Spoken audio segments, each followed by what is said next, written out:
हर हर महादेव। आप सभी को सावन माह की बहुत बहुत शुभकामनाएं। भगवान भोलेनाथ और माँ पार्वती की कृपा सदैव आप पर बरसती रहे।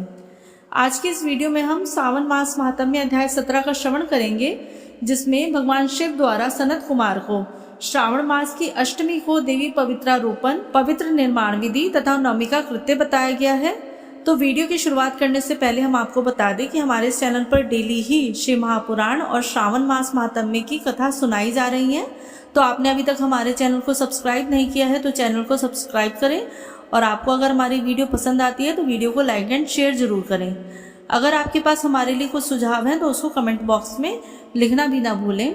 तो आइए अब हम श्रवण करते हैं सावन मास महात्म्य 17वां अध्याय। ईश्वर बोले, हे देवेश, अब मैं शुभ पवित्रारोपण का वर्णन करूंगा। सप्तमी तिथि को अधिवासन करके अष्टमी तिथि को पवित्रकों को अर्पण करना चाहिए। जो पवित्रक बनवाता है उसके पुण्य फल को सुनिए। सभी प्रकार के यज्ञ, व्रत तथा दान करने और सभी तीर्थों में स्नान करने का फल मनुष्य को केवल पवित्र धारण करने से प्राप्त हो जाता है, क्योंकि भगवती शिवा सर्वव्यापिनी है। इस व्रत से मनुष्य धनहीन नहीं होता, उसे दुख, पीड़ा तथा व्याधियां नहीं होती, उसे शत्रुओं से होने वाला भय नहीं होता और वह कभी भी ग्रहों से पीड़ित नहीं रहता। इससे छोटे बड़े सभी कार्य सिद्ध हो जाते हैं। हे वत्स, मनुष्यों तथा राजाओं के विशेष करके स्त्रियों के पुण्य की वृद्धि के लिए इसे श्रेष्ठ कोई अन्य व्रत नहीं है।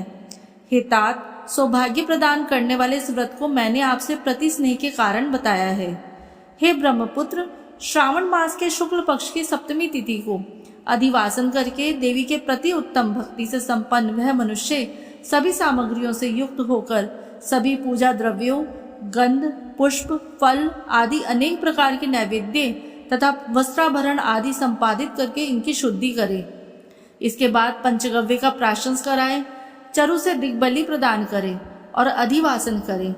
उसके बाद सदृश वस्त्रों तथा पत्रों से इस पवित्र को आच्छादित करे। पुनः देवी के उस मूल मंत्र से उसे 100 बार अभिमंत्रित करके सर्वशोभा समन्वित उस पवित्र को देवी के समक्ष स्थापित करे। इसके बाद देवी का मंडप बनाकर रात्रि में जागरण करे और नट, नर्तक तथा वारांगनाओं के अनेक विध कुशल समूहों तथा गाने बजाने तथा नाचने की कला में प्रवीण लोगों को देवी के समक्ष स्थापित करे। उसके बाद प्रातःकाल विधिवत स्नान करके पुनः बलि प्रदान करें। इसके बाद विधिवत देवी की पूजा करके स्त्रियों तथा द्विजों को भोजन कराएं।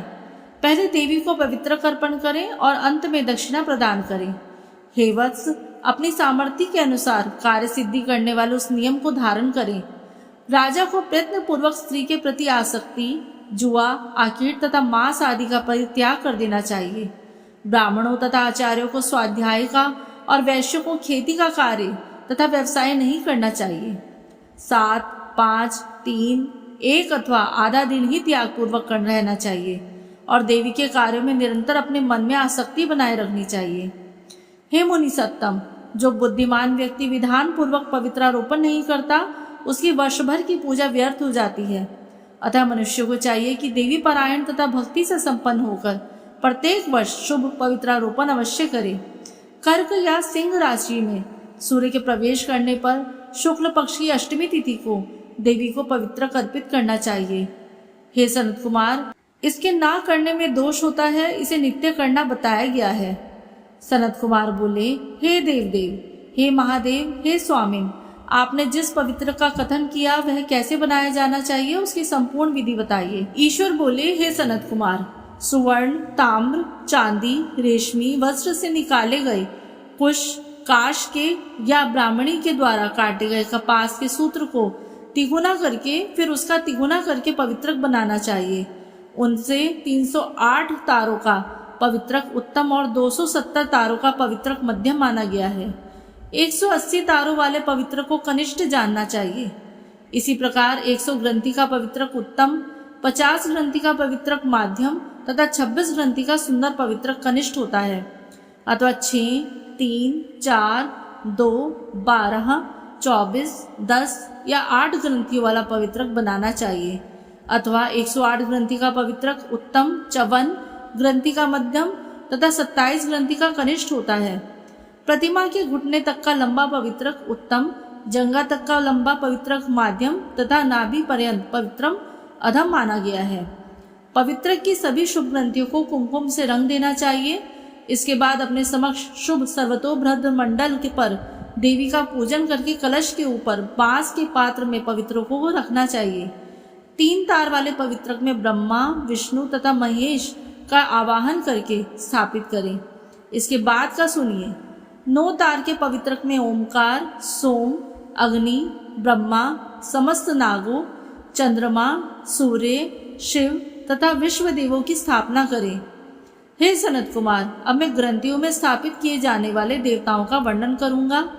क्रिया, पौरुषी, वीरा, विजया, अपराजिता, मनोन्मनी, जाया, भद्रा, मुक्ति और ईशा ये देवियां हैं। इनके नामों के पूर्व में प्रणव तथा अंत में नमः लगाकर ग्रंथि संख्या के अनुसार क्रमशः आवाहन करके चंदन आदि से इसकी पूजा करनी चाहिए। इसके बाद प्रणव से अभिमंत्रित करके देवी को धूप अर्पण करना चाहिए। हे सनत कुमार, मैंने आपसे देवी के शुभ पवित्रारोपण का वर्णन कर दिया है। इसी प्रकार अन्य देवताओं का भी पवित्रारोपण प्रतिपदा आदि तिथियों में करना चाहिए। मैं उन देवताओं को आपको बताता हूँ।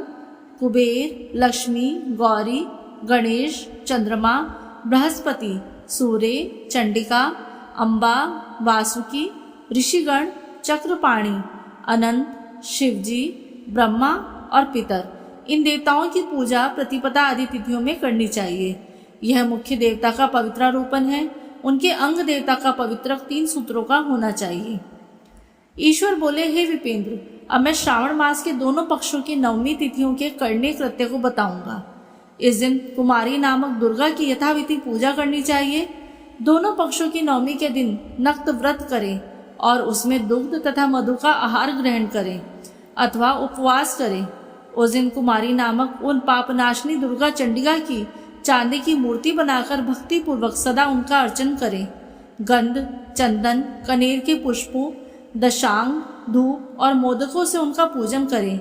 उसके बाद कुमारी कन्या, स्त्रियों तथा विप्रों को श्रद्धा पूर्वक भोजन कराएं।